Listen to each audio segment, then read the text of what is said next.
being removed with the cooperation of the Peruvian government. And we're also dealing with Honduras on getting some people out that got caught up, and we are working on that very well, again, with the Honduran government's work, and they're working with us, so I appreciate that. We have a couple of other locations that we'll report to you, and we were able to get a young woman released from a certain area who was being horribly accosted, horribly treated, and we spoke to General Milley. General Milley took care of it. We went in and we got her out, and we'll report further on that one. But that was rough stuff. I want to thank General Milley. I want to thank all of the people that were involved and the people that went in to get her. I want to thank you very much. As we continue to marshal every resource at America's disposal in the fight against the Chinese virus, we're profoundly grateful to our nation's state and local leaders, doctors, nurses, law enforcement, and first responders who are waging this battle on the ground. It is absolutely critical that Americans continue to follow the federal government's guidelines, so important, about social distancing, non-essential travel, and hand washing. Defeating this unseen enemy requires the help and commitment of every single American. I want to just say that Senator Rand Paul, a friend of mine, he's been a great friend of mine. He's been always there when we needed him, when the country needed him. And as you know, he just tested positive. Jose Diaz-Balart, spoke to him yesterday, tested positive. And some people are they're getting quite close to home. And it's a terrible thing that's going on. The hidden enemy, I call it the hidden enemy. And I think they'll all be fine. I hope they're going to be fine. But I just want to send our regards, and I think I can speak on behalf of our country, to those two great friends of mine. We're working urgently with Congress on legislation to support the millions of workers, small businesses, and industries who have been hit hard by the virus through no fault of their own. Our goal is to get relief to Americans as quickly as possible so that families can get by and small businesses can keep workers on the payroll. This will help our economy, and you will see our economy skyrocket once this is over. I think it's going to skyrocket. It's a pent-up demand. It's a built-up demand, and I guess you really have to say who knows, but I think it's going to be a tremendous day when we win this war, and we will win the war. We want to win the war with as few, if you look at it, just deaths as possible. We want to have as few number of deaths as possible. Today I'm announcing action to help New York, California, and Washington ensure that the National Guard can effectively respond to this crisis. The National Guard, these are tremendous people. They're fully on alert. We've signed what we had to sign, and it's been activated. We're dealing also with other states. These states have been hit the hardest. Actually, pretty much by far, you could say the hardest. Everybody can see that. Just look at the numbers. And through FEMA, the federal government will be funding 100% of the cost of deploying National Guard units to carry out approved missions to stop the virus while those governors remain in command. So the governors locally are going to be in command, and will be following them, and we hope they can do the job, and I think they will. I spoke with all three of the governors today and just a little while ago, and they're very happy with what we're going to be doing, because we'll be announcing some other things for those three states and some other states where it's hit the hardest. This action will give them maximum flexibility to use the Guard against the virus without having to worry about costs or liability, and freeing up state resources to protect the health and safety of the people in their state. The federal government has deployed hundreds of tons of supplies from our national stockpile to locations with the greatest need. In order to assist in those areas, I approved the state of New York's request for a major disaster declaration, something which Governor Cuomo has been asking for, and which I agree, and we had it done in very rapid fashion. We approved this on Friday evening, and we are working very, very hard to get all of these things not only signed up, but completed and finished and win. The request from the state of Washington for a major disaster declaration was approved just a little while ago. Went through the process, and we moved it very quickly. The request from the state of California was just received, and we will have it approved very quickly. We'll be working. I told that to Gavin Newsom, and we're working on getting that done very quickly. It'll be done maybe tonight. We have large quantities of medical equipment and supplies on the way based on all of this to those states, including respirators, surgical masks and gowns, face shields, coveralls, and gloves, with large quantities already delivered to Washington and to New York. In addition to large quantities of supplies, I've also directed FEMA to supply the following: 4 large federal medical stations with 1,000 beds for New York, 8 large federal medical stations with 2,000 beds for California, and 3 large federal medical stations and 4 small federal medical stations with 1,000 beds for the state of Washington. The governors know. The supplies en route to California and New York will be delivered within the next 48 hours. In addition, the Naval Hospital ship, the USNS Mercy. It's incredible ships. These 2 ships are incredible. One on the West Coast, one on the East Coast, will be deployed to Los Angeles to add emergency surge medical capacity, and they have a tremendous capacity. They are really something. I will say that if you look at some of the things we've been doing, and now those numbers have gone up, and just to be a little bit more exacting, we've done a presidential approval for requests for major disaster declaration for the state of New York, approval of Title 32 National Guard activation for the state of New York. We're providing all of this at no cost to the governor. I spoke with Governor Cuomo. He's working hard. We're all working hard together. The relationship has really been amazing. But it also enables the governor to provide robust National Guard support to the state. And the 25%, we're going to be waiving that 25% cost. We're picking up, we'll be coordinating, and they'll be doing something with very special people. Mission assignment of the U.S. Army Corps of Engineers to provide support to build out alternate care sites. They're doing various alternate care sites, which have now been designated by New York. 4 large federal medical stations of 1,000 beds. These are very complex places, actually, with great equipment and great people. Strategic National Stockpile Order, and this is as of a number of days ago, so far delivered to New York, and this is the 19th. We had the N95 respirators, 186,416 delivered.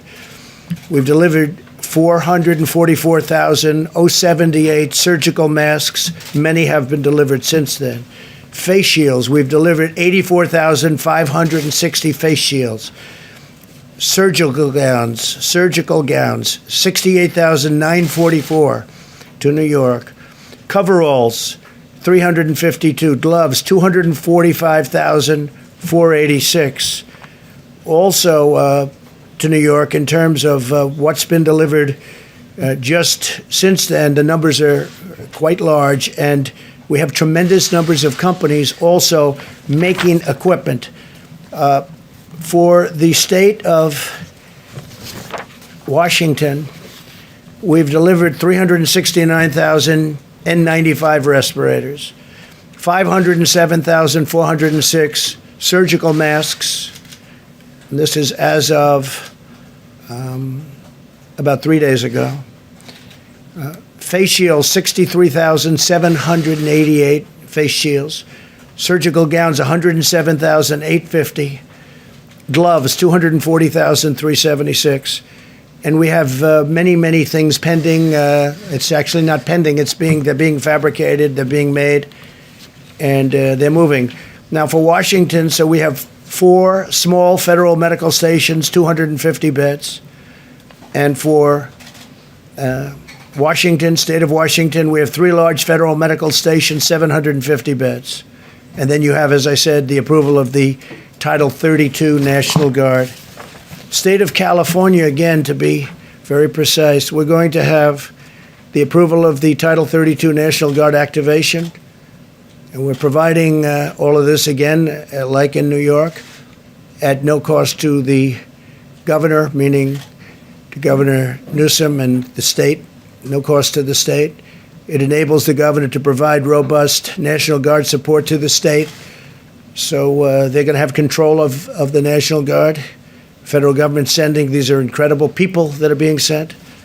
We have 8 large federal medical stations with over 2,000 beds, and that's going to California. And then Strategic National Stockpile Order. We've ordered likewise hundreds of thousands of different items. I won't go into the exact numbers, but the numbers are very substantial. But we're having a tremendous additional number sent. And whatever the states can get, they should be getting. I say we're sort of a backup for the states. And some of the states are doing really well, and some don't do as well. The ones that don't do as well need more help. But these are 3 states that really do need help because they are hit very hard.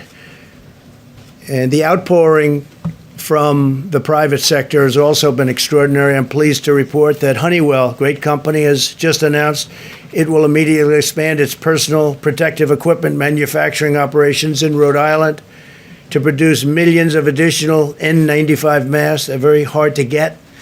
They're actually quite complex. For the U.S. government's strategic national stockpile, they'll be immediately then delivered to the various states. This expansion is already underway, and it's going to provide a lot of jobs for that state, probably around 500.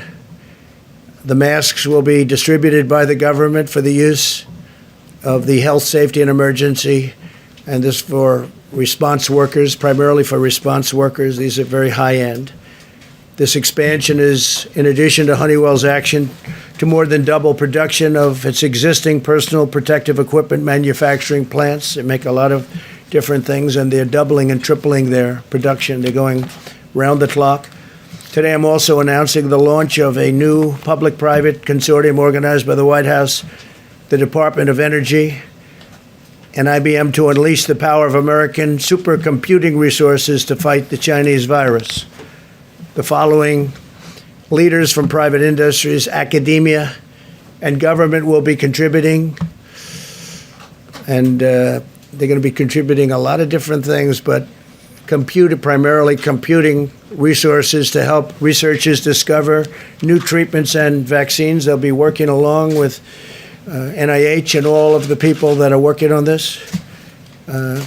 But tremendous help from IBM, Amazon, Google, Microsoft, MIT, Rensselaer Polytechnic Institute, the Department of Energy's National Labor Laboratories, the National Science Foundation, and NASA. They're all contributing to this effort, and they're fully in gear.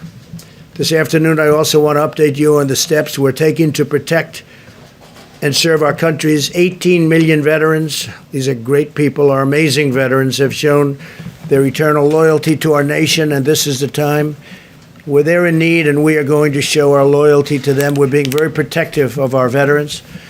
We're working on certain hospitals where we may be doing some work in Louisiana in particular and some other states, veterans hospitals. We're going to be very protective of our veterans. Some of them are of that very vulnerable age, and some of them obviously are not feeling well. And some of them are still suffering the wounds of war from many years ago. Yesterday, I signed vital legislation to ensure that the GI Bill will cover distance learning during this emergency. I also spoke with many of our veteran service organizations, or the VSOs, to describe our unprecedented action. In February, the Department of Veterans Affairs established 19 emergency operation centers throughout the country.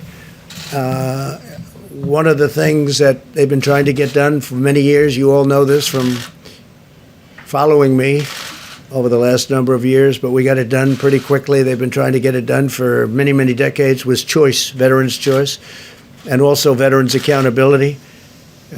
Now, if it's crowded within this, if they can't get to a doctor, we have great doctors in the VA. I have to say that. We have fantastic doctors, as good as they come.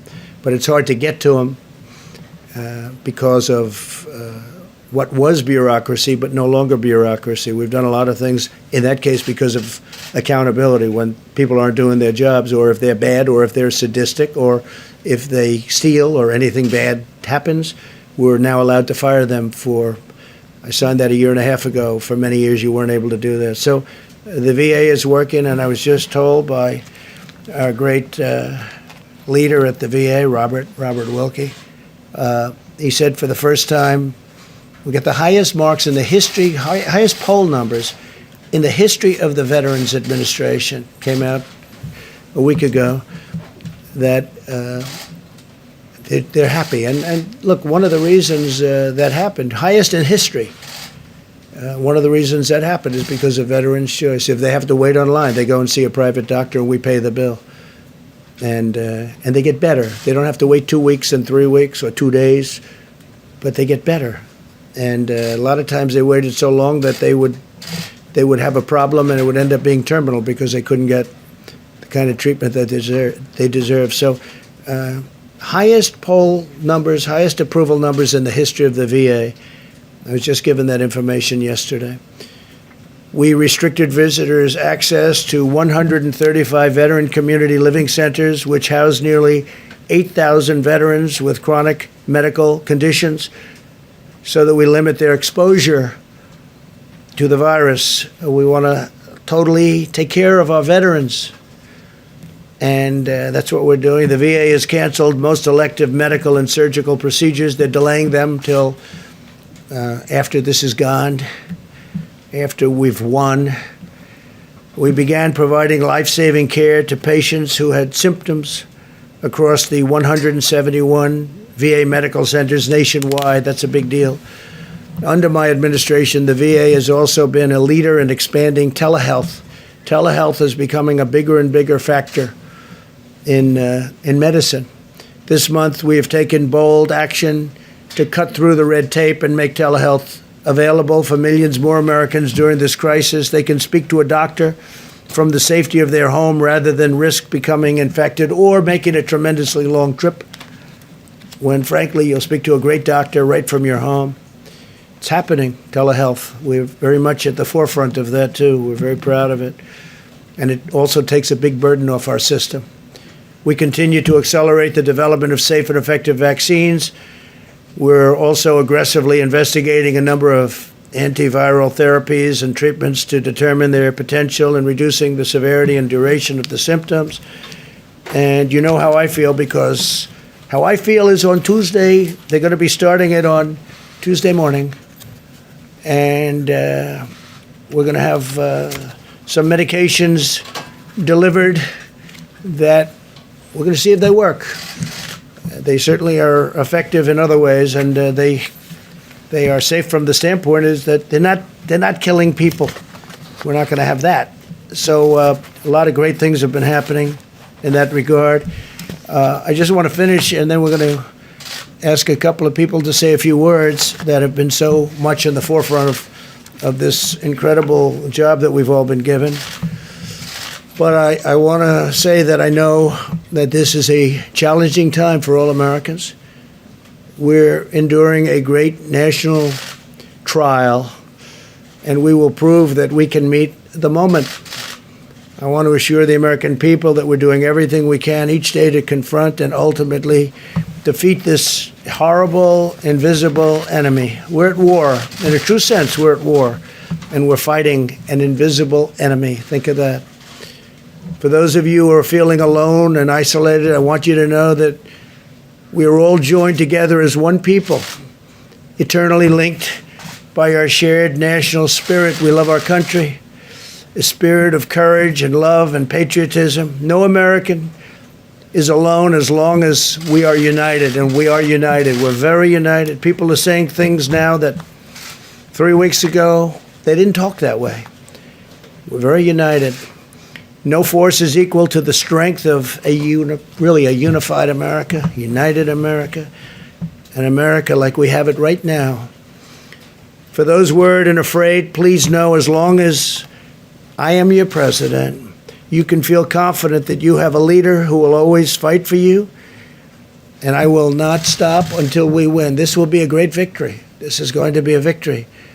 And it's going to be a victory that, in my opinion, will happen much sooner than originally expected. It's now attacking, the enemy is attacking 144 countries at this moment. 144, that's unthinkable. There's never been anything like this. And it's vicious. It is vicious. Some people recover well, and some people have a hard time. We all know that. But we will be totally victorious. We will then get our economy up to a level that it was, and in my opinion, beyond, because that will be a pent-up demand. There is a pent-up demand. And a lot of great things will happen. But I'm very proud of our country. I'm very proud. I'm very proud to be your president. And it's just something that's just, you're very special people. So thank you very, very much. And I'm going to ask, if I might, combination of Pete, why don't you start off? Okay, please. Thank you, Mr. President. Thank you. Just a little bit about what we're doing in Washington, California, and New York.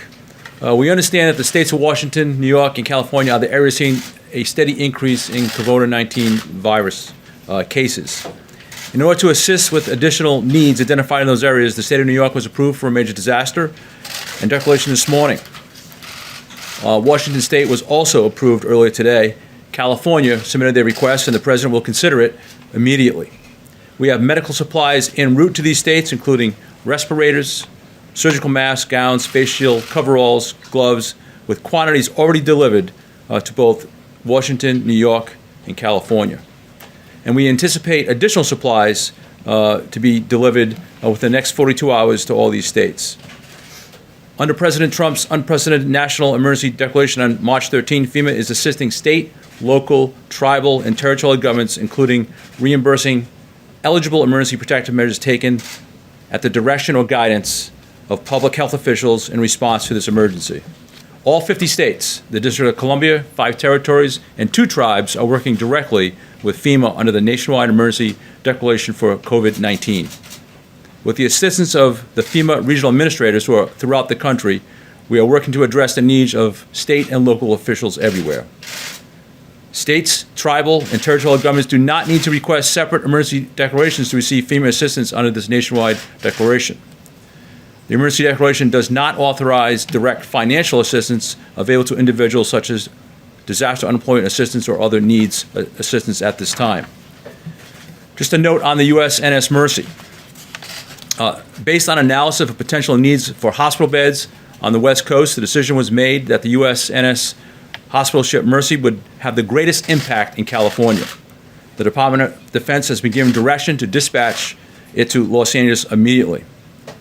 DoD has advised that the Mercy can get into position within a week or less of today's order. Even though there are more cases right now in Washington, the projected needs for beds in California is 5 times more that of Washington. The Mercy will be used to take pressure off local hospitals, other medical needs, and not for treating COVID-19 cases. And finally, a little bit about the National Guard. The federal government continues to take aggressive action and proactive steps to address the COVID-19 threat as we attack the health and safety, or protect the health and safety of the American people. It remains our top priority. The National Guard is especially posted and equipped to assist federal, state, local agencies while serving the public. In response to this unprecedented nationwide operation, President Trump has approved Washington, California, and New York National Guard units under Title 32 status for the COVID-19 response. The President's action provide the nation's governors continued command of their National Guard forces, enabling states to use additional resources to meet the missions necessary in the COVID-19 response. The National Guard is a viable and responsive avenue to provide a much-needed asset that is state-managed and federally supported. And I want to be clear, this Title 32 activation does not federalize National Guard members. The National Guard is still under the authority of each governor. They will work in concert with the Department of Defense. And we've had a lot of disinformation circling, and I want to make sure it is understood that this is not martial law. The Department of Defense, by way of a mission assignment, will lead this task. And then finally, we continue to respond to hundreds of requests from governors across the country in filling all their critical needs. Thank you, sir. Thank you, Pete, very much. Peter Navarro? Thank you, sir. Thank you, Mr. President. Good evening. What I want to talk briefly about is the Defense Production Act. And to give you the overview here, using the full power of private enterprise and the full force of the federal government, my job at the White House is to make sure tactically, working with FEMA and HHS, the American people, particularly our healthcare professionals, get the gloves, the masks, and all of the personal protective equipment they need. And I can tell you, sir, that since you signed the Defense Production Act, my job's gotten easier. And let me explain why. The Defense Production Act, in this context, has two primary functions. One is mobilization of the industrial base, in this case, the public health industrial base, and the other is allocation of resources, both from the supply chain to the manufacturers and from the manufacturers to the end users, such as the healthcare professionals. Now, what we're seeing on a purely voluntary basis, based on the leadership of this administration, we're seeing the greatest mobilization of the industrial base since World War II. And every day I'm working with organizations and companies, National Association of Manufacturing, the National Council of Textile Organizations, and so on, in terms of building up rapidly our capabilities to get what you need. Now, let's think about what mobilization means. It can mean, for example, repurposing a factory. So Pernod Ricard called us last week, and they had 3 hurdles they had to deal with. They called my office, had to make a call to Treasury, FDA, and HHS to clear the path. We got that done that day. They started their production that day, moving from alcoholic beverages to hand sanitizers, and as we speak, a truck is moving towards New York and will arrive there Tuesday to share with the hospitals over 1,000 gallons of sanitizer. So that would be a repurpose. A second example would be one that the president offered with Honeywell. Again, Honeywell called the White House asking for help from the president. And what they said is, look, we want to do this new factory in Smithfield, Rhode Island. They called me on a Friday morning. And by that night, we had a contract in to HHS. HHS flipped that immediately, and I had Honeywell moving people and equipment from Massachusetts to that facility in Smithfield, Rhode Island, and we're going to have those masks produced within 30 days, moving on the assembly chain. So my point is, mobilization is repurposing, building up capabilities. And the other portion is, of course, the allocation of resources. Now, what I can tell you so far is that the Defense Production Act, sir, has given me quiet leverage. When you have a strong leader, you can take a light hand initially. And so what we've seen with this outpouring of volunteers from private enterprise, we're getting what we need without putting the heavy hand of government down. There will be possibly cases down the road, and the manufacturers have actually asked me and alerted me to this, where some places in the supply chain, they may have problems that the White House will have to break through using the Defense Production Act. We won't hesitate to do that. The last thing I'll tell you is that I also get a lot of calls that are very disquieting. Brokers are offering millions of items, whether they're goggles, masks, or whatever, and you go through 3 different brokers, tracing to a warehouse in LA that's allegedly got 10 million masks, and they want to charge you 7 times what they cost. That's price gouging. We are a message to the hoarders. If you got any large quantities of material that this country needs right now, get them to market or get them to us. We'll pay you a fair price. But if you don't do that, we're going to come for you and make sure that doesn't happen in this country. And that would be a good use of the Defense Production Act. So I salute you, sir. You've made my job easier, and I appreciate that. Thank you, Peter, very much. Great job. Mike, please. Thank you, Mr. President. Task Force met this afternoon, as we do every day. And let me begin today by simply saying thank you to the American people. And thank you for the way that people across this country, 7 days into 15 days to slow the spread. The people in communities large and small across America are responding, are cooperating, are communicating, not just on behalf of their own health and the health of their family, but more importantly, on behalf of the most vulnerable among us. So, on behalf of your president and our entire task force, just thank you to the American people. I also want to express our appreciation to the governors across the country. The President today just announced action in New York, California, and Washington State as the latest demonstration that this administration will do whatever it takes to support the leadership at the state and local level as the American people confront the spread of the coronavirus. The legislative efforts that are underway being negotiated on Capitol Hill as we speak, the bipartisan spirit that's taking place there, that's reflected in all of our interactions with state leaders around the country, is a great credit to the nation. But it should be a great encouragement to the American people that your government at the federal level, at the state level, working with courageous healthcare providers all across America, are coming together to meet this moment. And that is the way our system works. It's extremely important that the American people recognize that one of the things that makes America different is that we have a system of federalism, and that by putting FEMA in the lead, the president has emphasized that our response to the coronavirus is in the anthem of FEMA, it is locally executed, state managed, and federally supported.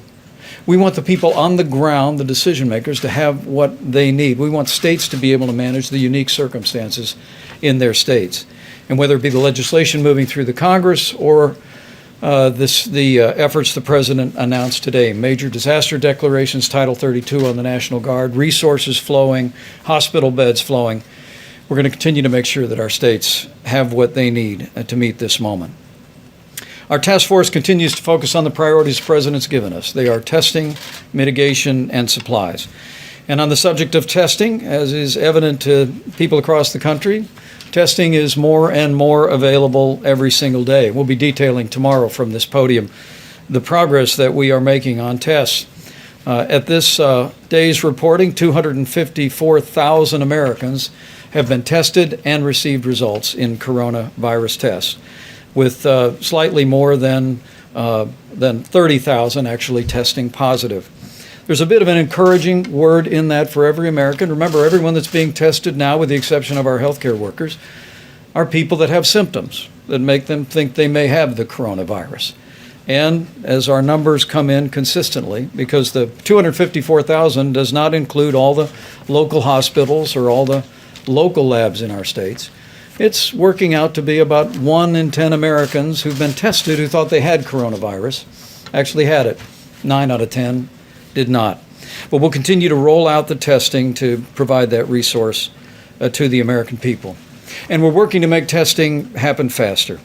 We expect word from the commercial labs that we should be caught up on the backlog in testing by the middle of the week. And we are urging today, on the president's behalf, that all labs would prioritize inpatient testing. Let me say again, to all of the commercial labs in the country, you will receive guidance from HHS tomorrow. But on behalf of the President and the White House Coronavirus Task Force, we are urging all commercial labs to prioritize inpatient testing. We want people that have been checked into a hospital that are being treated for what they suspect to be coronavirus to receive those tests more quickly. Also, I'm pleased to report that yesterday the FDA approved an emergency authorization on a new test that should be in production by the end of March. It actually would be a coronavirus test, the results of which come back in 45 minutes. And we're also working, the FDA is working with manufacturers around the country to come up with even faster, more innovative tests. And as we told our governors in several calls this week, governors and state health officials should simply contact FEMA for the latest information on testing solutions. Let me also say, tomorrow when we gather at this podium, we'll be unveiling, with Dr. Bob Redfield in the lead, new guidance for people that work in law enforcement, first responders, people that work in what we call critical infrastructure in the country.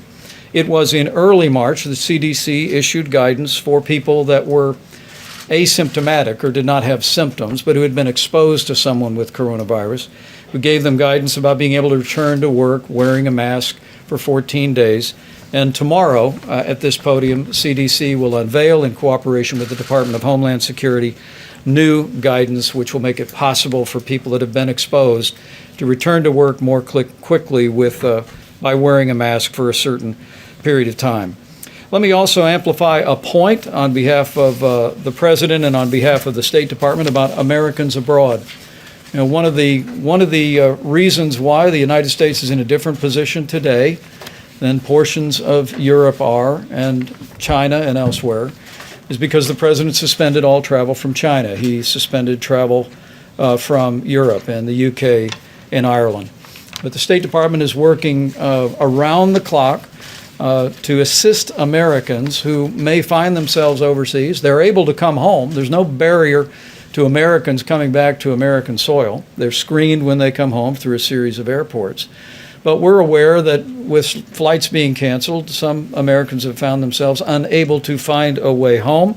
And as the President said, we've been working very diligently through the State Department to make it possible. Their commercial flights have been chartered. We're also working with the military for a backup on flights. At this point, the State Department has brought more than 3,000 Americans back home. But speaking to the Secretary of State today, he wanted me to share a website and a phone number for any American that might be looking on from overseas. You can call the Smart Traveler Enrollment Program at 1-888-407-4747. Or you can go online at step.state.gov. This will allow our embassies and consulates to gather important information about your situation and work to facilitate to bring you home. Let me say finally, as I began, let me close. As the chairman or the leader of this White House Coronavirus Task Force, we are 7 days into 15 days, and the American people are responding. Because as we speak about supplies, as we speak about testing, the most important thing every American can do is heed the guidance and the direction from your state and local officials, particularly in areas where we have widespread coronavirus infections. But for every American putting into practice these measures that the President alluded to at the very beginning of his remarks is a way that we can do this, America. That we can lessen the magnitude of the coronavirus in our country with the cooperation, compassion, generosity, and prayers of the American people.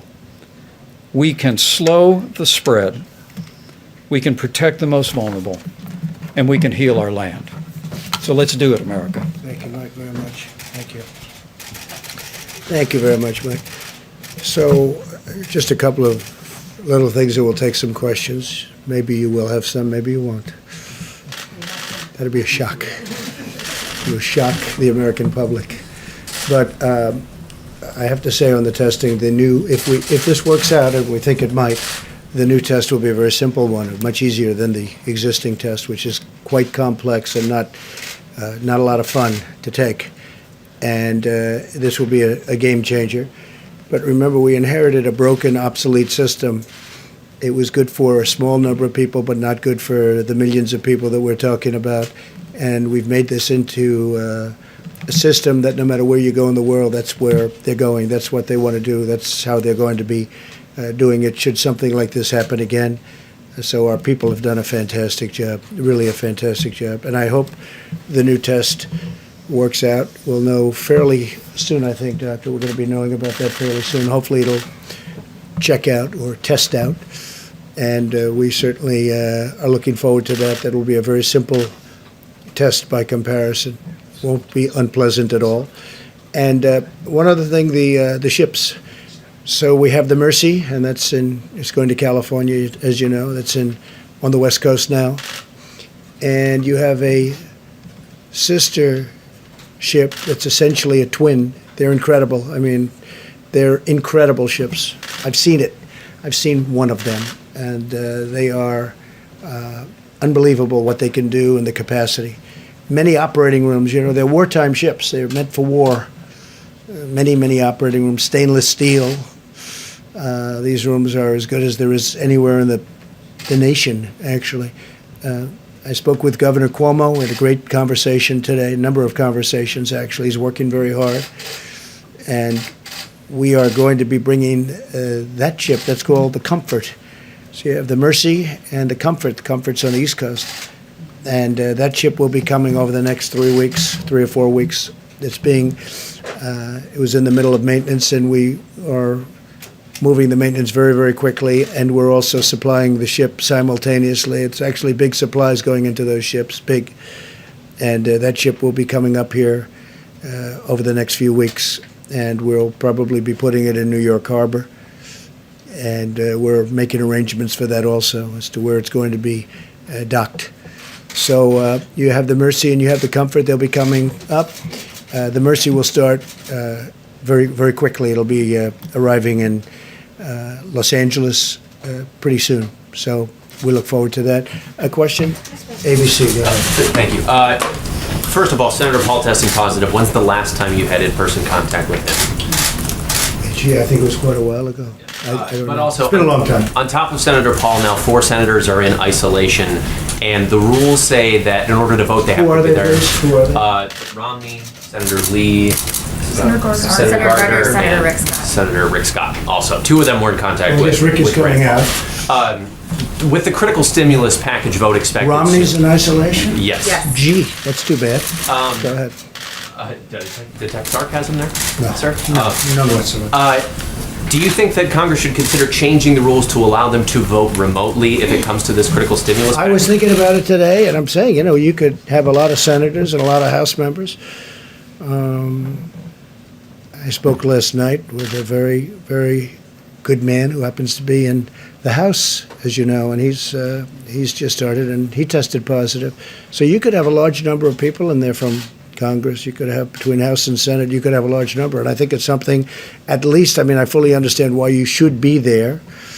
I think it may be a constitutional reason why you should, but we could be in a position where I would certainly be in favor of it, where they could vote from a certain outside location. I would be in favor of it. I was thinking about it today. We could be in this, look, with what's going on, nobody's ever seen anything like this. You could have a lot of people in there from Congress, and it would certainly be. They may tell me there's a reason constitutionally, and there may be, but I would be totally in favor of it on a temporary It basis. does seem like negotiations still have a ways to go on the stimulus package. Are you concerned about the timing at all in the Well, best interest sense? we have an interesting thing. We all want to get to the same place, but we have different. We want to, and I just wrote this down just a little while ago. We want to protect the worker very much. So do they. So do the Democrats. We also want to protect the worker through their companies. We don't want to necessarily. We're going to help the worker anyway, but ideally they can go back to one of their great companies. You have great companies that are in financial trouble now, and we need money to help those companies so they get back into where they should be. Health. Most of these companies 4 weeks ago were having the best year they've ever had. Last year was the best year. Almost all of them, other than Boeing, which is incredibly had problems, big percentage of GDP. But we have to be able to work with Boeing. Boeing was a great company and will be a great company again, I think, shortly. So we have to work with the companies, and they don't want to do that. It's crazy. They don't want to do that. I don't want stock buybacks, so I don't know where the problem is there, but I know that's one of the things that they're talking about. I do not want stock buybacks. I don't want to give a bailout to a company and then have somebody go out and use that money to buy back stock in the company and raise the price and then get a bonus, okay?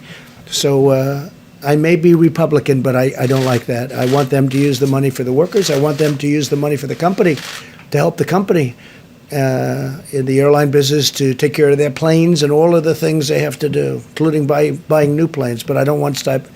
I don't want to have any stock buybacks. The Democrats are with me. I don't know what the problem is on that one because I can't imagine that is too tough. We want to be able to take care of our people. You're going to have things coming up. We're going to have some of the elements that they're talking about. They're down to, I mean, literally 95% of things that you would think that they wouldn't agree, and you'd think the Republicans wouldn't agree to it. And unemployment, as an example, is one of the things they talk about, and unemployment insurance. I think we're very close on that, but right now they're not. So right now they're not there. But I think that the Democrats want to get there, and I can tell you for a fact the Republicans want to get there. And I don't think anybody actually has a choice. It's a bold package. It's a big package. We do have money for, one of the things is we do have money for saving small businesses. I don't imagine the Democrats, because we have a lot of money set aside for small businesses. We also have a lot of money set aside for big businesses. The big, powerful companies that were powerful 4 weeks ago, and today they're overextended. Look at the cruise line. That's a tremendous business, a big business, very important to Florida. And it's unthinkable a month ago. It's just unthinkable. They were setting all sorts of records. They're building new ships. We can't let the cruise lines go out of business. I mean, that would be massive numbers of jobs for our country, and actually for the world. But for our country, it's a massive business, and it doesn't take much to keep them going. So we have to provide for that. But I think both the Democrats and the Republicans are agreed that we have to take care of our workers, and we're going to be doing that in numerous ways, including a substantial cash payment. Yeah, please. When it comes to the Defense Production Act, we know that governors across the country all day today were pleading with you to utilize the DPA, saying that they need it specifically for that allocation piece that you mentioned, Mr. Navarro. Okay. Why not use it now if that would answer their pleas for help? Well, we are using it now. The fact that I signed it, it's in effect. But, we're a country not based on nationalizing our business. Call a person over in Venezuela, ask them how did nationalization of their businesses work out? Not too well. The concept of nationalizing our business is not a good concept. But I'll tell you why. As Peter said, we may have to use it someplace along the chain, but we're getting calls. Here's the beauty of it. If we go out and we want, let's say, masks, we don't know who to call on masks, but Hanes, who makes things of cotton, various elements, lots of things. It's a great company. They called us and they said, we're going to make millions of masks. We got a call today from 3M. There's a big article today, the head of 3M. They're going to make tremendous products, and they're more or less in that business. And if they're not, like for instance, General Motors spoke to us, Ford spoke to us about doing ventilators. The beauty is they're calling us. If you go the national route, nationalization route, we're going to tell a company to make a ventilator. They don't even know what a ventilator is. In the case of one company, they used to make them years ago, and they know how to make them. It's a very complex piece of equipment, frankly. So what we're doing is, I think Peter said it may be better than anybody's going to say it.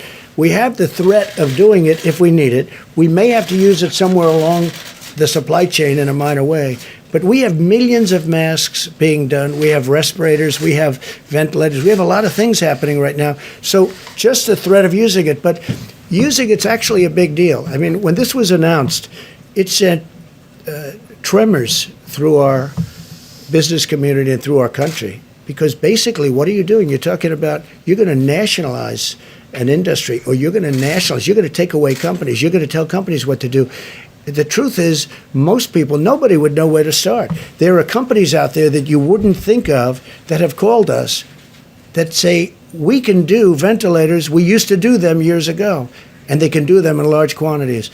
If I call companies and say, you build ventilators, they don't even know what a ventilator is. So it's really working out very well. One of the reasons I read the numbers to you is because we've given vast numbers of just about everything. We've taken it out of our supply, and we're restocking our supply. But we're really backing up the governors. The governors have to go out, do their things. And you have a lot of governors, they've done a fantastic job. You have some that haven't. Usually it's the ones that complain that have the problems. But we've had a great relationship, as an example, with Governor Cuomo, with Governor Newsom. We've had a great relationship with the state of Washington. Those are three hotbeds. Now, we're also dealing with other states. As the Admiral said yesterday, we're dealing with all of the states, actually, in one form or another. Some are very affected in a very minor way, where you have 2 people or 3 people. And I don't even mean deaths, I mean literally cases. And that's different than New York, where you have, tremendous, where everybody, I lived there for a long time, everybody's extremely close, tight.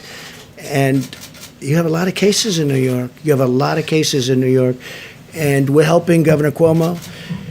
We're helping Governor Newsom. They've been total gentlemen. They want to get it done, and we want to get it done. But doing it the way we're doing it is much better. It's really much better. But in terms of I'm asking about the supply chain. It's about allocation, not about manufacturing. So the companies, it's not about nationalizing the companies, it's about the allocation. We coordinate with the states, and we are coordinated with the states. And for the most part, the coordination's been very good. Look, 3 days ago, I had a phone call with all the governors. I actually allowed the press to stay. They weren't supposed to stay. And one person in the media said, that was surprising. It's actually a little risky doing that, because we had Democrats and we had Republicans. And, they're politicians, and they always have something to say. Well, I took a lot of calls, and we really didn't get one nasty or bad response. They were thanking us for the job we did. And I had the press standing. I don't know if you were there. I don't think so. I had the press standing there watching. They weren't supposed to be there, but I said, let them stand there. The governors were very complimentary, very, very complimentary. And I watched over the last few days Governor Cuomo. I watched Gavin Newsom in California. I watched both of them, and they've been, very complimentary. And those are really the hotbeds. And so we want to keep that going. I'm very proud of this country, and I'm frankly very proud of a lot of the politicians that normally we're fighting with. We have different views on things, a little different view. But we're going to get to the same place. We have different views, but we're going to get to the same place. Yeah, please. Yes, I wanted to ask if you're considering an executive order to free elderly, nonviolent criminals from federal prisons? We have been asked about that, and we're going to take a look at it. It's a bit of a problem. But when we talk about totally nonviolent, we're talking about using totally nonviolent prisoners. We are actually looking at that, yes. Thank you. And a quick I wanted to ask also, your administration eliminated a key position in China in July, a medical epidemiologist embedded in China's disease control agency, and it was just months before the first cases were spotted in Wuhan. So the question is basically why the post was eliminated. And well, I could ask anybody. Would you like to take that one, Bob? But this is just like all of the other stuff that that the press was asking, all of which turned out to be, we actually gave CDC more money, not less money. They said we defunded. It turned out it was more money. Every one of those things that were said were 100% wrong. And this sounds like another one of them. But anyway, go ahead. Yeah, as you know, CDC has offices all around the world right now to do our function to detect and prevent and respond to outbreaks where they occur. The China office is actually being augmented as we speak, and we've been embedded there for over 30 years. There's a reason they call it the Chinese CDC, because we've had that productive partnership. Mr. President. And I wish, again, our relationship with China is a very good relationship. I wish they told us 3 months sooner that this was a problem. We didn't know about it. They knew about it, and they should have told us. We could have saved a lot of lives throughout the world. If you look at what's happening in Italy and Spain and a lot of other countries, we could have saved a lot of lives throughout the world. Kelly? Mr. President, given the diagnosis for Senator Paul and people being self-quarantined, what concerns do you have about the direct threat to the function of the Senate, the ability to get this important package that people are waiting for passed? And should Americans be expecting you to extend the 15 days, given the climate of how this is spreading at this point? Well, I hope we won't have to. It's possible, but we'll have to see how that works. As far as the Senate is concerned, we are looking at some Some of the folks are feeling very good. Some are quarantined, but they're negative. They may be totally fine. Okay. Others are positive. We're just finding this now for the first time. I mean, over the last 2 days, we found that. Do you see it as a threat to the aid package that Americans are waiting for? No, I don't see any threats at all. Honestly, I don't see any threats at all. It'll all work out. It is a question, and a very good question, I thought, that we are considering. Now, I don't know if you can do it constitutionally, but we are considering letting people vote, senators, congressmen and women, vote from a separate location, from a outside, namely a hospital or a home, depending on where they are. So we are looking at that. It's a little trickier question most people would believe, but we are looking at that very strongly. Mr. President, speaking of this, I think Kelly was kind of alluding to it. While we've been up here, they weren't able to get the 60 votes to move the package for the cloture vote. I'm just curious, just your reaction to that, sir. And then what is Mitch McConnell telling you and Secretary Mnuchin? Well, we're dealing with them all the time, and we're dealing with Mitch. We're dealing with the other side. Everybody wants to get there. We'll see what happens. I think you'll get there. It's to me, it's not very complicated. We have to help the worker. We have to save the companies, because as soon as we're finished with this war, it's not a battle, it's a war. As soon as we're finished with this war, our country is going to bounce back like you've never seen before. But we have to get it to that position, and we have to make sure that those companies are whole, that they haven't been disbanded. Because if you do that, it's going to take much longer. So in a way, it's being penny wise if you don't. But we want to help the worker. We want to help the companies that the workers come from. Because if those companies go out of business, and that includes small businesses, we have a tremendous amount of small business work in there, you know that. Once they go out and they don't come back, that's a much longer period of building. You mentioned off the top, sir, I apologize. There was a woman that was an American that was she being tortured? What was going on there, sir? Bad things were happening to her in a certain country, and we're really under the feeling that we should keep it somewhat private until She's coming home. She's already been freed. And I have to tell you, General Milley and his people were unbelievable. They were not playing games. General Milley does not play games. He's a very interesting guy. They got her out. They got her out of a certain country where she was seriously abused, accosted, and whatever the maximum word is, other than death, that happened. But we got her out, and she's okay, and she's back with her parents. Can I ask you one last question, sir? It's something I've just been curious about. Previous crises like the tsunami, Katrina, past presidents, they've called their predecessors and said, hey, I need you to step in, do something like that. Do you have any interest in reaching out to Presidents Bush, Obama, Clinton, Carter, or talking to them? I'm just curious if that's something you would consider or not. Look, I have the best people in the world. I think we're doing an extraordinary job. If you look in, let's say, the H1N1, you look at that was a disaster. That was a tough period of time for our country. You look at so many other things that weren't handled very well, whether it's Katrina or something else. Look, I respect everybody, but I feel I have an incredible team, and I think we're doing an incredible job. When you look at the job we're doing, and all you have to do is look at the approval numbers on the job we're doing, I think we're doing an incredible job. So I don't want to disturb them, bother them. I don't think I'm going to learn much. And, I guess you could say that there's probably a natural inclination not to call. Now, if I felt that if I called, I'd learn something, and that would save one life. It would save one life. Okay? I would make the call in 2 minutes, but I don't see that happening. Please. Can I ask you about the comments that a couple of your former aides have said today? Gary Cohn said, is it time to start discussing the need for a date when the economy can turn back on? Whereas Steve Bannon is saying, drop the hammer today on the virus. We're going to have to take the pain up front. We have to shut it all down. I saw both. I want to ask you about the tension between the economic pain we're suffering and, of course, the virus itself and the casualty and deaths from that. Well, look, I'm of the opinion we have to do great during this 14 days, during the 15-day period. We'll know at the end of 14 days, pretty much, we're going to have a pretty good idea how we're doing. I think you have to shut it down and you have to see, but, there'll be a point at which we say, we're back in business, let's go.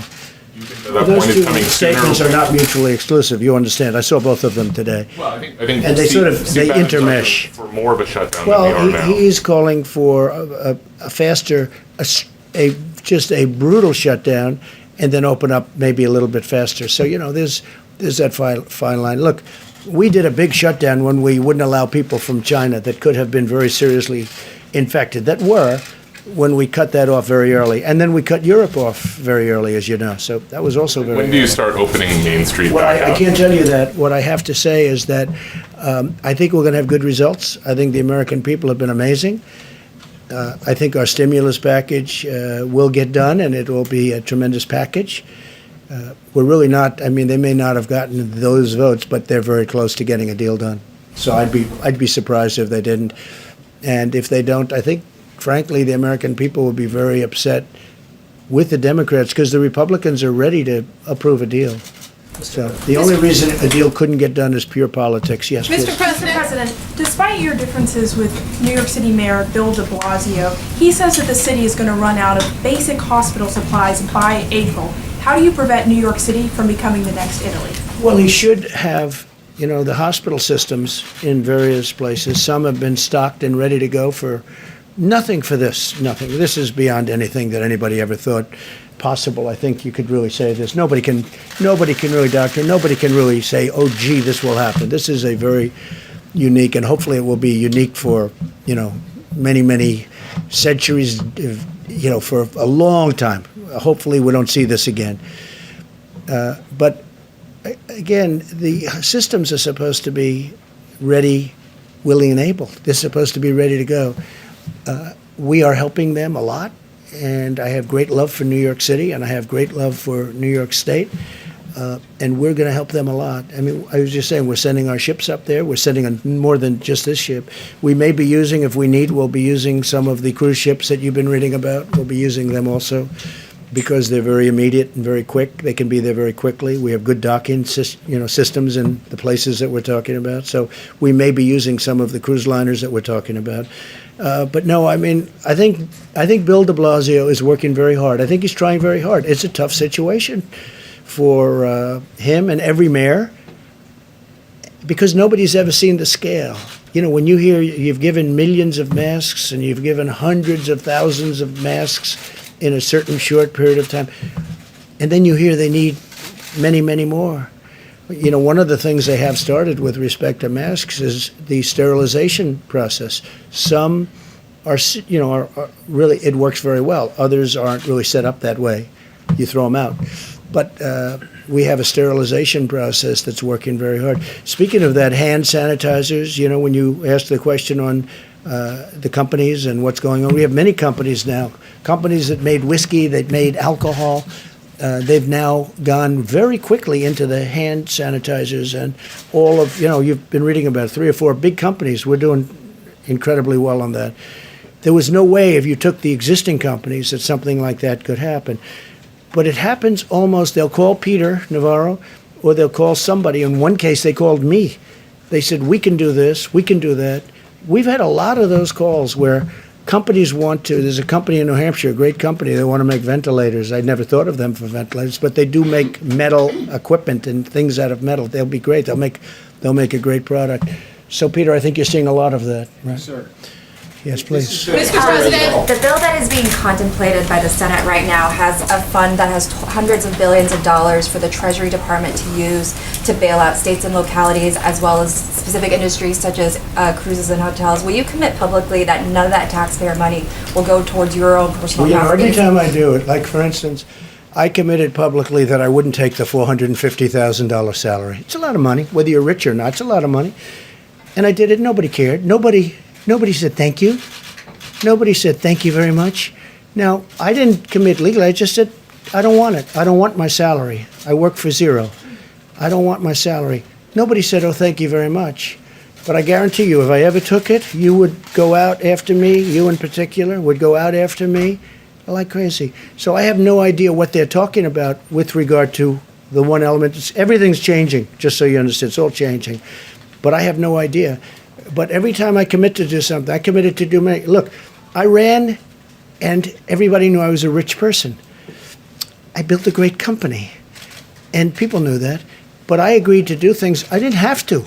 I still don't have to. But my company, I told the kids who are running it, I'm not running it, But I told them, don't deal with foreign companies. Don't deal. I didn't have to do that. I could have just ran, and I didn't have to do that at all. And instead of being thanked for, again, not agreeing to do it, but just for not doing it, I get excoriated all the time. So I've learned, let's just see what happens, because we have to save some of these great companies. They can be great companies literally in a matter of weeks. We have to save them. Yeah, please. Thank you, Mr. President. Can I go back to your announcement at the top about the National Guard and then also the medical structures that are going to be built? Okay, so you had said that there would be 8 large medical structures that will be built in California with more than 2,000 beds. And then I think I heard you say there would be 4 small medical structures in the state of Washington with 250 beds. And could you say what cities and areas those are going to be in specifically? So we are filling the governor's request, and so we send that resource to them. They'll put it to best use. They'll put it to where they will have the most effect. So we don't dictate exactly where it goes. Again, it's a request from the state to the federal government for a certain asset, and those assets are sent to the governor can use it as he or she sees fit. And you're still considering, you just said that using the cruise ships as well. So If we need them, I hope we don't need them. I hope you're going to have great luck on Tuesday morning. We sent a lot of the medicine. We don't have to go into it again, but we sent a lot of the medicine to Governor Cuomo. I believe they already have it. And they have some very capable people. We spoke to Dr. Zucker, who is his primary representative on this, and we spoke to the governor himself, and I think he's excited about it like I'm excited about it. Now, will it work? I think it has a really good chance. I think it's worthwhile. Why should we be testing it in a test tube for a year and a half when we have thousands of people that are very sick? They're very, very sick. And we can use it on those people and maybe make them better, and in some cases maybe save their lives.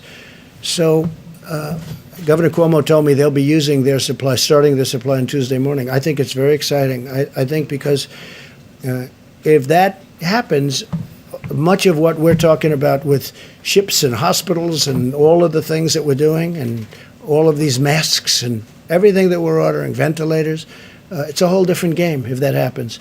And we'll see. There's been some tremendous signs that this could work. Now, again, some doctors think it should go for years and testing, but, this has been something that's been around for many years. It's been phenomenal, strong, powerful drug for malaria. But we think it might work on this based on evidence, based on very strong evidence. We're going to see. We're going to know on, sometime after Tuesday. But you'll have to ask Governor Cuomo. I think they're going to start the process. We've gotten them the drug. I think they're going to start the process of giving the drug through mouth. And I think that starts on Tuesday morning, he said. And that'll be, I tell you what, I don't want to get anybody overly excited, but I'm very excited by that, by the prospect of it. Then in addition to that, they're working, NIH is working on vaccines and all, and they're making great progress. But the vaccine does have to be tested for a long period of time because you can't give, thousands, millions of people a vaccine and it turns out to be dangerous. So that does have to be tested. But this one's been taken for a long time, so we know pretty much one result. Yeah, please. Thank you, Mr. President. I wanted to ask about China and President Xi. When was the last time you had a conversation with him? Well, I don't want to exactly say that, but I have spoken to President Xi about this, specifically about this. And look, he doesn't want this. This is not something that he wants. And it happened. It happened to China. And one thing they told me, I was told by our great Secretary of Agriculture, Sonny Perdue, that China's been buying a lot of our farm product. And I'm looking at different pricing. But China has, despite all of this, and it started, this delayed it a little bit, obviously, but it started fairly recently. But China's buying, we made a new deal, as you know, with China, a very big trade deal. And China has been buying our agricultural product. Masks. They've been a supplier of the United States of masks, of a lot of this equipment. Yes, in fact, they're sending some masks. They're sending masks to Italy. They are sending masks to Italy. We're in a very good process with masks. But I'm a little upset with China, I'll be honest with you, because as much as I like President Xi and as much as I respect the country and admire the country, I have great admiration for the country, what they've done in a short period of time. Of course, our previous presidents allowed that to happen. You should say thank you very much to all of them. But they should have told us about this. And I did ask him whether or not we could send some people in. They didn't want that. Out of pride, I think really out of pride. They don't want us sending people into China to help them. You know, China's a strong country. They have their scientists and they have their doctors, very smart, a lot of people. But I did discuss that about sending our people in, and they didn't really respond. We went again, they didn't respond. If they went in, they would have been able to give us a much earlier indication. But we had an early indication. That's why I closed out China. I mean, I felt it was my instinct, but that's why I closed out China at a very early time. Please. Mr. President, are undocumented persons welcome at testing sites, and can they show up and be tested without fear of being reported to immigration officials for possible deportation? It's really a fair question. I think I'll let... would you like to answer that question? Please, Absolutely. Please. Surgeon General? We know from a public health perspective that it is important that people who have symptoms can get tested, but as you heard earlier, we are... Regardless of citizenship. Well, we know that the virus doesn't judge based on where you're from, and so it's important that we try to get people tested who have symptoms. But the important thing that we really want people to hear is that inpatients need to be tested. We need to prioritize our healthcare workers. And one thing I would like to say to you all very quickly, on behalf of the doctors on the task force, healthcare workers, we hear you. We hear you, and we absolutely are prioritizing your health and safety, making sure healthcare workers can get tested, inpatients can get tested, people at highest risk. But to answer your question, yes, we absolutely want to make sure people who have symptoms, who could be spreading it, can get tested. Mr. Surgeon General, I have a question for you, sir. Sorry, question. Okay, Mr. Surgeon General. Department of Homeland Security addressed that issue a few days ago. Customs and Border Protection actually issued guidance that absent certain circumstances, Customs and Border Protection does not target emergency rooms or health clinics. And I would refer you to the website. They issued a very clear statement making it clear to any person that is in need of a test or medical care that Customs and Border Protection is not focusing on emergency rooms or health clinics or the drive-through clinics. So that they could come in without fear of... Yes, I'll answer that, and if that's not the policy, I'll make it the policy. And I was just saying, as Mike was saying that, the answer is yes, we will do those tests, because I think in that case it's important. I think that if you could say illegal alien, you could say illegal immigrant, you could say whatever you want to use your definition of what you're talking about. We're all talking about the same thing. Yes, we will test that person, because I think it's important that we test that person, and we don't want to send that person back into wherever we're going to be sending the person, whether it's another country or someplace else, because, we're now bringing them right out of our country. But yeah, we will test those people. Okay? Mr. President, question for the Surgeon General. Yeah, please. Sorry, Mr. Surgeon General, a question for, we were talking about this before the briefing. A lot of folks, they're watching TV, they're reading up on this constantly. If you are not, somebody who's got a pre-existing health condition, but you all of a sudden you go, all of a sudden I just don't feel 100%. And then your mind just starts playing with you, right? You think, oh my God, I coughed 3 hours ago. Was that a first sign? When should those people really start to say, okay, maybe I need to call the doctor? Because you don't want to flood them. But a lot of people that are probably healthy right now are thinking, whoa, wait, that's all I'm hearing about. That's all I can think about. When should I either call a doctor or get tested? You need a test? Well, I hope not. I asked you before you came in if they'd been temperature checked. You better not. The Vice President gave an important statistic this morning. Only 10% of the people who have symptoms who've been tested actually tested positive for coronavirus, meaning 9 out of 10 people who actually likely had symptoms do not have the coronavirus. So I want people to understand that so that they are reassured. I also want to direct people to a website we've been telling them about all the time, coronavirus.gov. Coronavirus.gov has information to walk you through the symptoms, fever, cough, shortness of breath, body aches, and what to do if you have symptoms or you're worried. The most important thing we can tell people is call your healthcare provider, talk to your healthcare provider. Information is at coronavirus.gov to walk you through when to come in and when and what to do. And Mr. Vice President, you got tested yesterday. I'm just curious, sir. Can you tell us what that was like for you? A lot of people are going to be going through this. What were you standing by the phone? Were you just having an iced tea? I mean, what did you? Yeah, what was that like? And what did you do to kind of kill that time to keep your mind at ease? He wasn't. The test was very quick, but it goes a fair amount up into your sinuses, and it's not comfortable. And that's the reason it probably is a good opportunity to say again to any American looking on. If you don't have symptoms, you don't need a test. The current testing format, although they're evolving regularly now, we just mentioned that I think at the end of this week there'll be a new test, and there's all new technologies. I would say again to all the governors that are looking on and their state health officials, contact FEMA. We'll give you all the latest information on new testing that is available, including steps we're making where Americans would be able to test themselves and send it in. For you, what was that like for you, sir? Well, for me and Mrs. Pence, it was kind of a pinch. It was kind of invasive, but we were grateful for the support. Walter Reed Hospital processed the test very quickly. They had a lab at the hospital to be able to do that, and gave us the results quickly.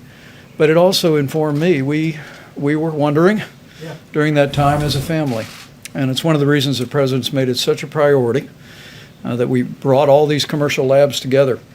And now more than 250,000 tests have been done. We believe we'll be caught up, if you will, by the middle of this week on a backlog of tests.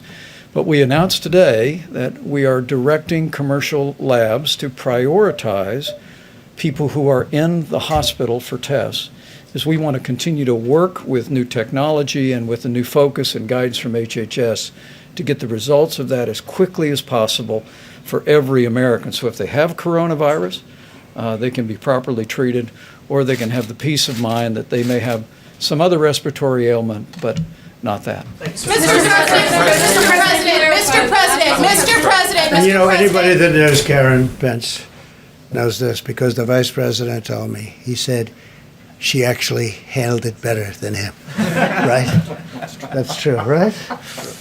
I didn't handle it so well either. Don't worry about it. President, Speaker Pelosi earlier today said that the House may introduce its own bill. Are you willing to work with the Speaker on a House bill?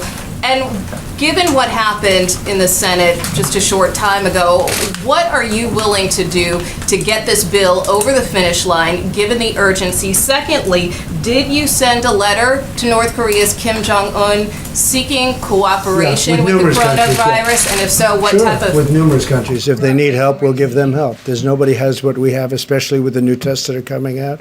North Korea, Iran, by the way, and others. We are open for helping other countries. And there's a very serious time, and North Korea is going through something. Iran is going through something very, very strong. Iran is really going through a very difficult period with respect to this, as you know. So I've put it's really a glad hand, it's all it is, to North Korea, to Iran, and to many other countries. And we're working with, as the doctor can say, we're working with many countries with respect to the problems that they have. Again, it's over 140 countries right now.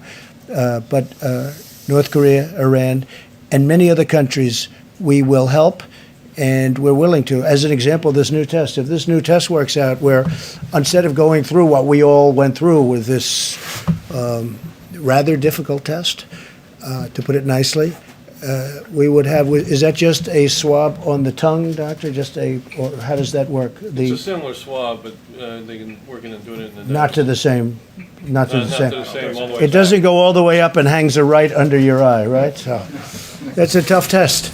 So if we do that, the procedure, the test, and nobody has this in the world. Nobody has this. This is developed by us. We think it's going to be certified soon. We think it's going to be very good. But if we have that, we'll be able to help a lot of countries. Please. Speaker Pelosi? see, sir, what about Speaker We're going to work Pelosi, with sir? everybody to see if we can get something done. Please. I mean, just to follow up on that, are you willing to work directly with Speaker Pelosi? Yeah, we'll as work she with writes a House bill? whoever we have to. We have to help the American worker. We have to help the countries from which the American workers, I mean, they came out of these companies, they were doing phenomenally well. You saw where payroll was going way up, where wages were going way, way up. There's never been a time like this. We can't lose those companies, and we want the worker to be happy. And we're being, I think, more generous than anybody's ever been. We want to take care of the worker, but we want to make sure that when we win the war, it's only a question of, it's when, not if. When we win the war against the virus, we want to make sure those companies are ready to charge forward, not that they've been disbanded because we were penny wise and dollar foolish. There are factories around the world that produce medical protective equipment that are used in European hospitals. They've been certified for use at the highest level in European hospitals. Yeah. Is the FDA and your administration willing to look at a waiver for that equipment to be sold from those factories? Well, we were asked that question a little while ago, and the answer is we may, but we may not need it. We do a very high standard. Our standard is higher. Please. Thank you, Mr. President. I was hoping you could give some guidance to American families who are anxious about their financial futures. Earlier today, on one of the Sunday morning shows, the Secretary of the Treasury, Steve Mnuchin, was talking about the millions of Americans who are impacted by these shutdowns that are happening in cities and sometimes full states. Yeah. And Secretary Mnuchin said that this shutdown, this lockdown could last 10 to 12 weeks, perhaps early into June. Given that, would you consider another fiscal stimulus, another check to these families? We're going to see what happens. Hopefully we won't need it, but we might. But we're going to see what happens. Look, the greatest thing we can do is win the war. The war is against the virus. That's the war. We do that, I really believe everything's going to fall into place. It's going to be beautiful. I call it a pent-up demand. People are dying to go out to a restaurant. People are dying to go onto airplanes. I think there's a tremendous pent-up demand. You may be surprised to the degree. I think it's going to go very rapidly because this wasn't a financial crisis, just the opposite. This was a medical crisis. Did you sell stocks, Mr. President? Did you or your family sell stocks? No, I don't have stock. I own things that... Did you make any alternates to investments in advance of this? No, I don't even think about it. You know, it's very interesting that you ask a question like that. You know, nasty question, and yet it deserves to be asked, I guess. What I've done by deciding to run, I knew this the first day. I said, if I win, it's going to cost a lot of money.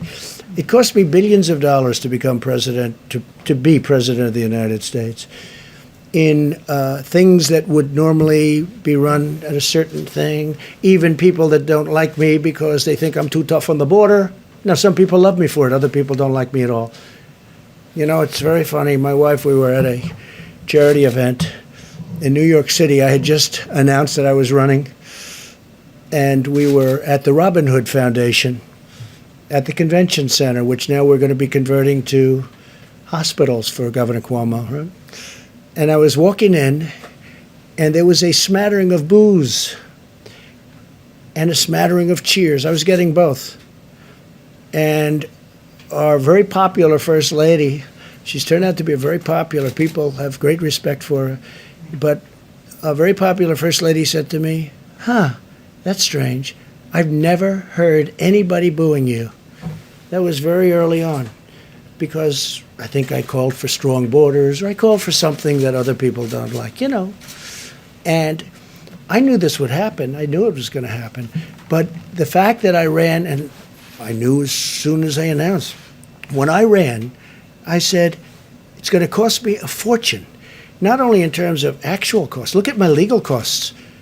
You people, everybody is suing me. I'm being sued by people that I never even heard of. I'm being sued all over the place and doing very well, but it's unfair. But I'll say this, in terms of running for president, and I don't think rich people, Michael Bloomberg spent, now is determined, almost $1 billion, and look what happened. I think it's very hard for rich people to run for office. It's far more costly. It's just it's a very tough thing. Now, with all of that being said, I'm so glad I've done it because, you know, there are a lot of rich people around, got a lot of rich friends, but they can't help and they can't do what I've done in terms of helping this country. We are doing things. We got sidetracked by the invisible enemy, but when you look at what we've done, I said before with the veterans, with all of the things we've done, especially choice, but when you look at all of accountability, when you look at all of the things that we've done, rebuilding the military, the tax cuts, which thank goodness we had the tax cuts because we had cushion. Without that, this would have been catastrophic. We had a big cushion. I mean, with all of the losses that you've seen in the stock market, we're basically back, and with this horrible thing, if this would have happened before, you would have had nothing left. This was all cushion.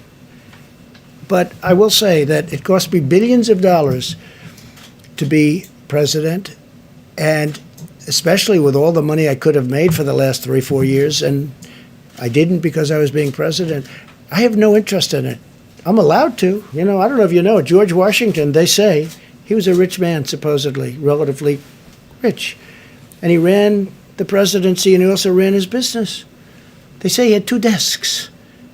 Nobody complained until I came along. I got elected as a rich person, but nobody complained until I came along. So it cost me billions of dollars to be president, and I am so happy I did it. Because who cares? Who cares? I'm really happy with the job we're doing, and I'm glad that this team and me are here for this horrible thing. I mean, it's a number of people have said it, and I feel it, actually. I'm a wartime president. This is a war. This is a war, different kind of a war than we've ever had.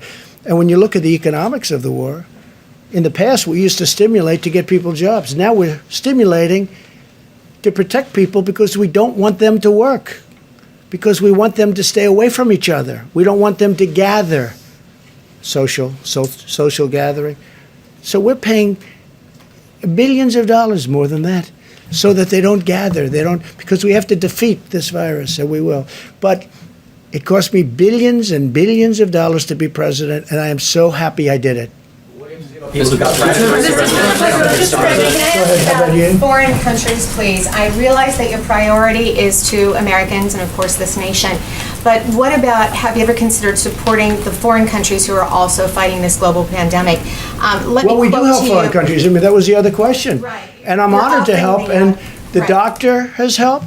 The Surgeon General is speaking to other countries all the time. They're asking him questions. What do we do? Nobody's ever seen anything like this. They're calling our people all of the time. And yes, I have let it be known that we'll help people, including North Korea, including Iran, and including many other countries. It's very important to do that. Are you considering any financial support for them? Let me quote to you 2 retired, a retired general and a retired admiral from the U.S. Global Coalition. No matter how successful we are in fighting the threat of COVID-19 pandemic at home, we'll never stop it unless we're also fighting it around the world. So financially, is there anything in the stimulus bill? And then are you considering any financial No, not in the stimulus bill, but we are very much, we give away billions of dollars for, as an example, AIDS in Africa. We're still fighting that battle. It's a tremendous battle, tremendous war also. But we're fighting it here, as you know, in 10 years. Now it's 8 years because I started it. Should have been started long before I got here, because they had the answer even before. But we're fighting that battle. We'll be AIDS-free in approximately 8 years. It looks like that is going to happen. We're spending a lot of money, but we're spending a lot of money with other countries. If you look at the aid that we give to other countries, we give billions and billions and billions of dollars to other countries. And a lot of times I say, we could save a lot of money. We shouldn't have. And then they come in. I say, what's it used for? It's used to fight malaria. It's in countries that are very poor. It's used to fight AIDS in Africa. It's used to fight many other things. And I don't think I've ever said no. I can't. It's just so terrible. Countries that we have really, we're not involved with them very much, other than there would be tremendous death. Tremendous death. I mean, you can get a list, and I could get you a list. We give away billions of dollars to other countries, and we are giving away a lot in terms of everything, and probably we'll end up economically doing something for other countries. But when I'm presented with these lists that, yes, sir, in Africa we're fighting AIDS or we're fighting something else, I tell you what, I start off by saying, we could save a lot of money, and then by the time they walk those lists into my office, I say, we have to keep doing that. That's humanity you're talking. How about one more question? Yes, please. Thank you. I wanted to ask you about the states that have not yet issued stay-at-home orders. So in Texas, for example, the hospitals have said that they expect to run out of beds by the end of April if the governor does not issue a stay-at-home order. Dallas County just announced an order. It's not Well, states have to uniform. call. That's a great governor. You're talking about Greg Abbott in Texas, and he's a great governor, and he knows what he's doing. A lot of the areas that he's talking about, a lot of the counties he's talking about are not very strongly affected. You know, it's a very different kind of a place and a great place. But I have total confidence in Governor Greg Abbott. You're okay with I the do one more. Go lack ahead. of uniformity between Yeah, the sure, states because and every within the state is states? different. Every state's different. I mean, Idaho, West Virginia, Iowa, Nebraska are much different than New York, than California, Los Angeles as an example, or San Francisco. They're much different. I mean, it's much different. The hot spots right now are state of Washington, and probably number one by far right now is New York. That's the hot spot like no other hot spot.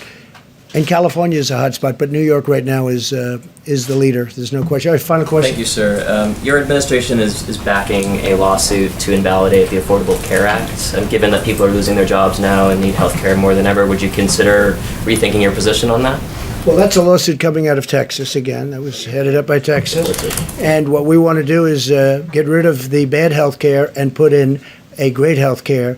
And we will always, I will say this, I can make this commitment to you, the Republican Party is fully backing pre-existing conditions. Now, if we could get a great health care plan, which would need the House to do, but if we can get a great health care plan, we will only do it if we have pre-existing conditions totally back. So we're backing pre-existing, but would like to get rid of bad health care. Now, we are running the bad health care much better than it was ever run, and we're making it better. But it could be much better than it is. And so what we want to do is terminate it, have a great health care, but we will only do it with pre-existing. We will back pre-existing conditions, okay? But what if the Supreme Thank you all very much. Thank you. We'll be back. We'll have a meeting tomorrow.